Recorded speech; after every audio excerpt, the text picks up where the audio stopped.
The Conehead Bunny Muddler is a versatile streamer pattern that has proven itself effective on trout, bass, and pike. The rabbit's zonker tail and back have a ton of motion, while the deer hair collar pushes water and really makes the fly's presence known. Add just a bit of flash and some rubber legs, and you have a fly that not only gets the job done, but is also fun to fish. The Conehead Bunny Muddler starts with a size 4 Mustad 9672 hook. You can absolutely go larger if you'd like. The size 4 hook is paired with a size large tungsten nickel-colored cone head. Work the cone onto the hook and around the bend. Sometimes you have to mash the barb to make this happen. Then get the assembly firmly secured in the jaws of your tying vise. .02 lead-free wire is used to add a bit more weight and to help stabilize the cone on the hook. Pick up the spool and get hold of the wire's bitter end in the fingertips of your left hand. Start taking wraps around the hook shank with your right. After 20 or so, helicopter the wire to break it off close. Make sure the wraps are able to move on the shank. Get hold of some superglue, here fly tire Z-Men, and apply an ample drop to the hook shank behind the cone. Quickly slide the wraps forward up into the cone and hold them there.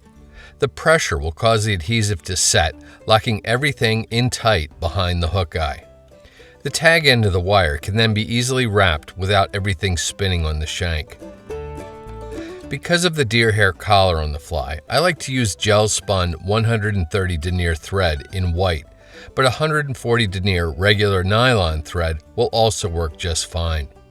Get the thread started on the hook shank behind the wire wraps, and after taking a few wraps rearward, snip or cut off the excess tag.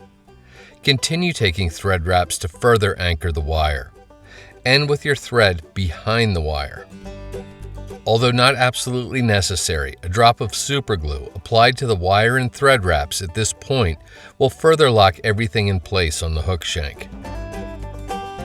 Pull free from the hank and snip off 3 or 4 strands of pearl crystal flash. Lay the midpoint of the strands on top of the hook shank at the location of your tying thread and take tight wraps to secure it. Pull the forward pointing portion back and lock it down to double the number of strands. Then bind them to the top of the hook shank with tight wraps of tying thread all the way back to the start of the hook bend. Black Zonked Rabbit is used to form the tail and back of the fly. With the fur canted rearward, measure a hook-long length of hide and transfer that measurement rearward to the start of the bend. Separate the rabbit fur at this point and take 2 thread wraps to secure it. Pull the strip back and take 2 more around just the shank, followed by 2 more over top of the hide. For additional security, I like to add a drop of head cement, or here, Sally Hansen hard as nails, to the thread wraps at the tie-down point. Pull the rabbit zonker strip back and out of the way, then advance your tying thread forward up the hook shank to immediately behind the cone head. Snip free a 4 card width length of silver sparkle braid. Begin securing one end of the braid to the top of the hook shank at the back edge of the cone, then bind it down all the way to the base of the tail. End with your tying thread a hook eye length back from the back edge of the cone. Start taking overlapping wraps with the sparkle braid to build up a flashy little body on the fly. When you reach your tying thread, use it to anchor the braid, then snip the excess off close. Take a few more thread wraps to cover up any straggly ends. Snip free from the hank 8 to 10 red crystal flash fibers and find their midpoint. Lay the midpoint against the near side of the hook and take thread wraps to secure it. Pull the forward pointing portion of the material over to the far side of the hook and secure it there. Ideally, you want the flash angled down and back, beard style. Snip the flash off so it extends just past the hook point. The fly should now look something like this. Black and red flake crazy legs are used to add even more flash and motion to the fly. Pull or snip free 2 strands and affix their midpoint to the near side of the hook with wraps of tying thread. Pull the forward pointing portion of the crazy legs over to the far side of the hook and secure them there. Snip the crazy legs off so they extend a little ways past the hook bend. Take wraps of tying thread to fill in and level out the area behind the cone. Pull the zonker strip forward out over the hook eye and create an open spot on the fur above your tying thread. Use the same 2, 2, and 2 wrap sequence to secure the zonker strip to the top of the hook shank, then snip the excess off as close as possible. Once again, take thread wraps to level out the tie-down area. Because there's so many materials tied in at this point, a drop of superglue applied to the area behind the cone, followed by thread wraps, will ensure nothing can come unraveled or pull free.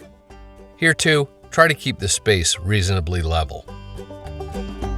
Natural colored muddler or deer body hair can be used for the collar of the fly. Snip a pencil diameter clump free from the hide, and while holding the clump by the tips, pull out any loose, short hairs from the butt ends. Then, with a fine-tooth comb, or here a double row flea comb, clean out the fine, wispy fibers from the hair. Place the clump, tips first, into a wide-mouthed stacker and give it a real good stacking. With the tips pointing toward the rear of the fly, remove the hair from the stacker and get hold of it in the fingers of your right hand.